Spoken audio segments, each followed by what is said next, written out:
Bonjour Jacques Bouteille, pour que nos lecteurs vous connaissent un petit peu mieux, nous rappelons que vous êtes auteur chez Enfortas d'un livre sur Beethoven qui s'appelle, rappelez-nous le titre.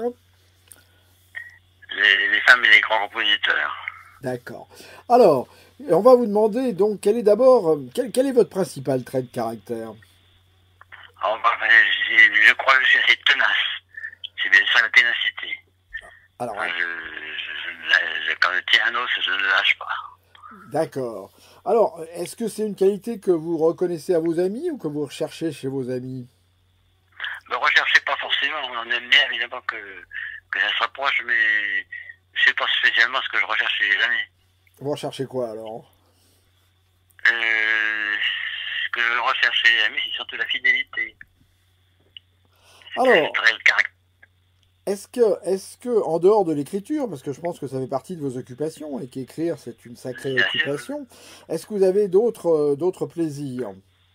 Ah, j'ai un grand plaisir. Devant l'éternel, c'est le golf. Le golf, d'accord. Le golf. Alors, donc ça me prend beaucoup de temps actuellement, surtout il fait beau. Donc j'en profite. Le meilleur moyen de gâcher ce qui aurait pu être une belle promenade, comme disent les Anglais. Oui, mais enfin, gâcher, non, il faut se prendre au jeu, évidemment. Et ça permet de rester en forme tout le temps. Alors, et en général, c'est dans des beaux lieux en plus. Oui, en plus, oui, c'est ça. On change, on essaie de varier les golfs, et il y en a qui sont merveilleux. En province, on découvre des choses merveilleuses. Donc c'est très agréable. Alors donc, quand vous chatouillez pas la plume, vous tapez la balle. Voilà. Alors, est-ce qu'il y a une personne historique dont vous auriez aimé être l'ami? Il y en a plusieurs, mais il y a des gens que j'ai beaucoup admirés. C'est Arthur Rubinstein. Alors, j'ai cru que vous alliez me dire Beethoven. Non, c'est pas Beethoven alors.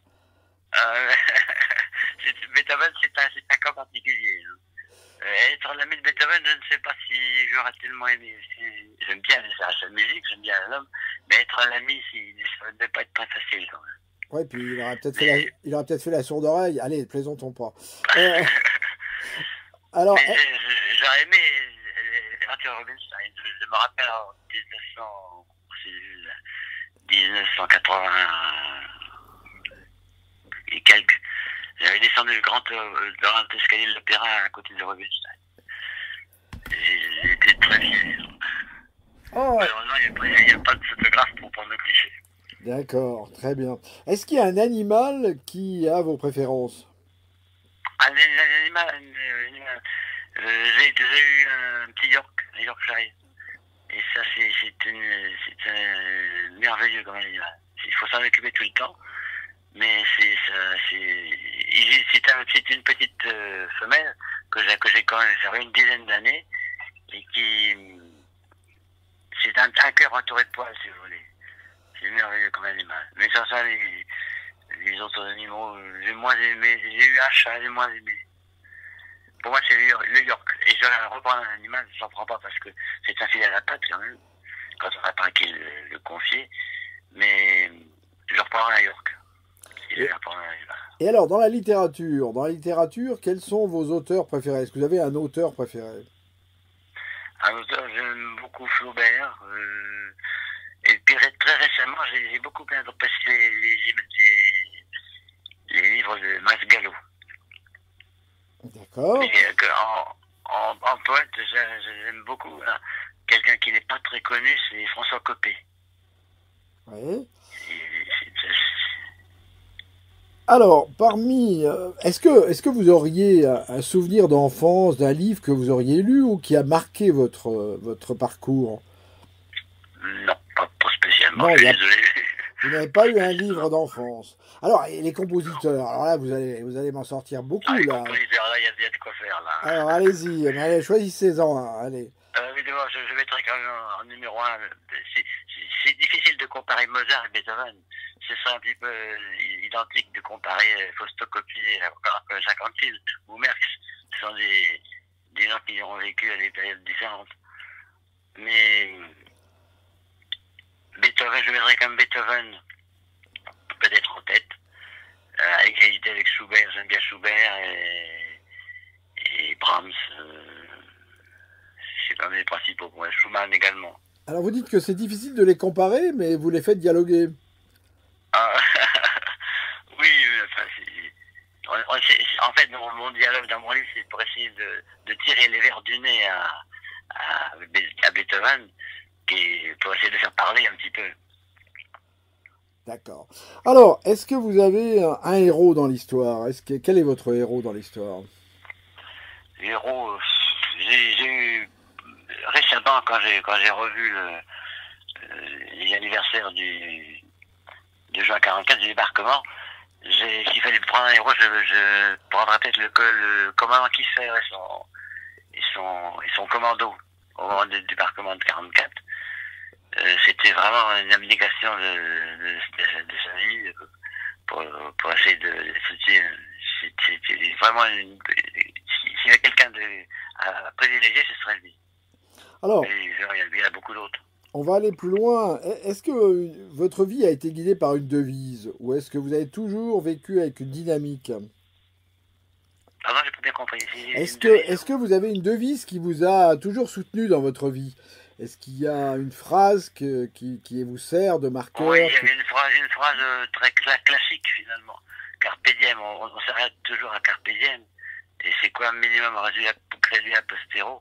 C'est-à-dire on essaye de cueillir le jour présent sans te soucier du lendemain. Alors vous êtes plutôt épicurien que stoïcien alors. Enfin, pardon, Vous êtes plutôt épicurien que stoïcien. Voilà, oui. Alors est-ce que c'est ça qui vous pousse à écrire en fait finalement? Ce qui me pousse à écrire, c'est un petit peu... En fait, il y a le désir de faire partager à l'autre, de faire connaître à l'autre ce que l'on a essayé de découvrir soi-même. Il y a un partage. C'est ce qui pousse un petit peu à écrire. Et puis aussi, il y a le plaisir de faire des phrases et de les corriger. Je reviens toujours de faire de la perfection sur chaque fois. Ce qui n'est pas très facile d'ailleurs. Et alors, d'où est venue l'idée de ce livre sur Beethoven? Alors là, j'avais toujours tourné autour de Beethoven pour essayer de faire un livre sur lui. J'aime beaucoup les biographies. Mais faire une biographie sur Beethoven, il y a des dizaines, des centaines. Donc ça n'a pas beaucoup d'intérêt. Et ce que j'ai essayé de faire, c'est un survol global de quelques périodes de sa vie pour essayer de faire voir un petit peu son caractère, son mauvais caractère, et puis également ses relations avec les femmes, parce qu'il y en avait pas mal. Et c'est finalement grâce à cette tournure de livres que j'ai orienté. Allez, pour terminer, on va terminer sur une note musicale, évidemment, c'est normal. Il faut... Allez, qu'est-ce que vous conseillez d'écouter de Beethoven? Ah, il y a beaucoup de choses. Mais il y a peut-être l'Appassionata. L'Appassionata, c'est un moment, un morceau qui est très difficile à jouer et on le passe pas trop souvent d'ailleurs à la radio. Et je terminerai peut-être sur ce morceau-là. Et puis il y a tellement d'autres. On oublie également les morceaux de la 9e, la 9e symphonie qui sont merveilleux. Mais il y a tellement, il y a tout aussi dans sa composition. Et ben voilà, je crois qu'on va pouvoir terminer sur ce morceau en vous remerciant Jacques Bouteille et en rappelant le titre de votre livre qui est Beethoven, l'ultime confidence. Chez Enfortas. C'est quoi au fait l'ultime confidence de Beethoven? En fait, voilà, ce qu'on oublie un petit peu, c'est que Beethoven, il a écrit beaucoup de lettres d'amour, et il en est resté une qu'on a retrouvée dans ses papiers après sa mort, et que on s'est toujours demandé à qui elle avait été destinée. Et les musicologues ont tous mis leur grain de sel et chacun a essayé de trouver la solution, qui n'est pas évidente, bien sûr. Mais je crois que, après avoir beaucoup compulsé les livres et les bouquins, je crois que ce qui s'impose, c'est... je vous le dirai peut-être pas, parce que il faudra le deviner, ça va faire les lecteurs lire. Et ben voilà, il faut arriver à la fin du livre. Merci beaucoup. J'ai essayé j'ai essayé quand même de trouver la solution. Voilà. Ben, merci beaucoup, Jacques Bouteille. Et à bientôt pour un prochain. Beaucoup. Il y a un prochain livre en préparation. Ah, je sais pas, on verra, c'est sur la circonstance. Ça sera après le 19e trou, quoi. Merci beaucoup. Merci beaucoup, à vous. Au revoir.